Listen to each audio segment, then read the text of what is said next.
I am back again at Starbucks. This is what my life has become. you know, so I'll let you into a little bit of a secret. I actually just went in and there is somebody sat at the table that I like to work at. And it's like the workers' table because it's got the plugs and the sockets sort of built into it, and they weren't even working. They were just having a sandwich and a coffee. And so I'm kind of hoping that coming out to the car and recording this video diary, by the time I finished and go back in again, they might have vacated the table. They did kind of look like they were finishing off, so I'm hopeful for that. I've also left my little clip-on mic charging in the office, so this is just on the phone audio, which I'm guessing is probably fine, but when you're someone like me who enjoys making video and tries to make it to as higher amateur standard as I can, something like that can almost stop you making videos sometimes if you've forgotten a little bit of kit or kind of put that little barrier in place that isn't really a barrier. But hopefully you can hear me fine and the phone's picking me up. So I thought it was worth just doing a very quick kind of update on the incubator, because I'm kind of going through the incubator like an evening course at the moment. So I'm tending to do my day job and do all the vegan business tribe stuff and the other consulting stuff that I do in the daytime. And then I'm kind of hopping in the car, kissing Lisa and Arwen good night, because I know they'll be going to bed soon, and then coming down to my local Starbucks to get 3-4 hours work done in the evening as well. So it's kind of working. It's getting it done. It's getting that balance between the day job and the incubator, which is working out really well. What's also been nice is making these diaries. I've been getting quite a lot of feedback from people as well. So I didn't think many people would be interested in this. And the reason I wanted to do it was I wanted to bring you through the incubator with me, because this is a business incubator as such. And I thought there'd be some really sort of interesting takeaways for you to get from it. And especially with it being Kickstarting for Good. And you've probably got a business which is trying to do good in the world and, actually help the vegan cause and make the world a better place. So it's been nice to get a few emails off people. So first of all, Matali Depakester, thank you so much.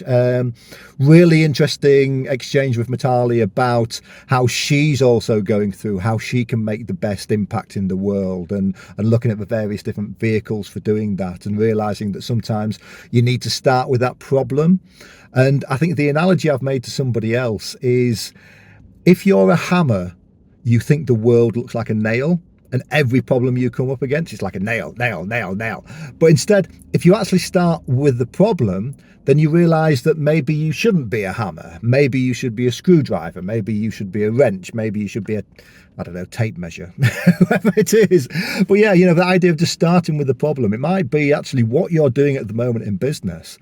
Maybe that isn't the most efficient way to solve a problem that you're looking to solve. And so, maybe it can lead you to do a little bit of just heart searching about what you're doing at the moment. So that was an interesting conversation I had with Matali. And thank you so much, Matali, for watching. You've always been an amazing supporter of Vegan Business Tribe. Also got an email from Michael Newnham as well. Michael Newnham from R&D Tax Credits. And again, just saying that he's really enjoying going through the incubator with me. And again, picking up on that idea of the LGBTQ plus movement and how that is a similar sort of size to the vegan movement, but that gets a lot more recognition. It's got a lot more credibility with businesses. Businesses and organizations are very public about their support for LGBTQ plus rights. Lots of people will change their social media banners. Lots of companies and brands get involved with Pride Week and things like that. But you don't see that sort of adoption for animal rights and veganism with companies. Now, yes, a lot of companies get involved with Veganuary perhaps, but they don't do it as loud and proud as they do with the gay and the LGBTQ plus movement. So that was an interesting thing to pick up on as well. And it's something that I've been thinking about a lot. And of course, getting backing and funding to actually try and equalise human rights, that's always going to be maybe a bigger and more supported cause than animal rights, and I think we just have to accept that and kind of think that's a great thing as well. But that whole idea that police car going past. Is it police car? Ambulance? No, police van. Between the two. Sorry, I don't know if the camera picked that up. But that whole idea of just looking at how the gay rights movement has become very credible over the last 20 years from where it might have been back in the 50s and the 60s. It kind of makes you hope that we can do the same with animal rights as well. So that was an interesting conversation to have. In terms of the incubator, we're only, I think, 3 weeks now from going out to Berlin. I've got my flights booked, the accommodations booked, my train over to the airport is booked as well. I'm actually having to do a little bit of an odd triangle because the day before the first day of the incubator, I'm actually speaking at the International Animal Rights Conference in Luxembourg, which means I'm missing the first morning of the incubator because I've got to get from Luxembourg over to Berlin in Germany. So that's going to be a little bit of a rush around. There's also the option with the incubator as well to extend it. So this is something I didn't know before I'd booked lots of things. So I already had lots of things in the calendar, but if I didn't, they give you the option to actually extend the in-person incubator by an extra week in Berlin at the ProVeg headquarters. They'll give you some desk space to stay for another week as well. So that's brilliant. And if I'd known about that, I'd have tried to make that happen, and I could have kept running Vegan Business Tribe from the offices, I'm sure, just have a good Wi-Fi connection. But unfortunately not this time. Hopefully they'll do that again for the next part of the incubator. But they also give the option to go to a few different conferences as well. So the conference on animal rights in Europe is happening the week after in Warsaw, I think that is.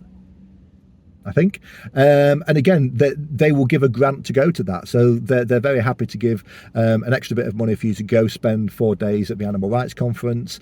There's a couple of other conferences in Berlin that if you want to go and attend, again, they'll organise a ticket and give you a stipend as well. So that's really nice that they are encouraging us not just to come and do the incubator, but to get involved with the movement wider, and they're trying to facilitate a little bit about that as well. So hopefully when we go back for the second half of the incubator in Berlin, I'll be a bit more prepared. I'll block my diary out the week before and the week after, so if there's any similar kind of options to extend it and stay on for a week, then I'll definitely be doing that. Right, I think that's kind of up to date. I've got to go work on my problem tree today, which is an interesting exercise, and I'll do a separate video on problem trees because that's worthwhile you kind of looking at for your own business.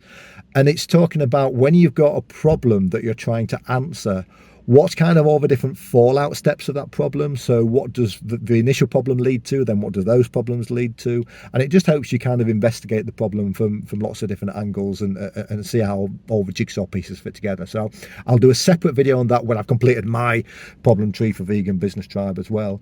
Over in Berlin, I know we've got a few members in Berlin. We've got Annette and Graham Henry from Henry and Henry, the vegan breathing coaches. So I'm hopeful that I'm going to be able to catch up with both of them, even if it's only for half an hour over brunch somewhere.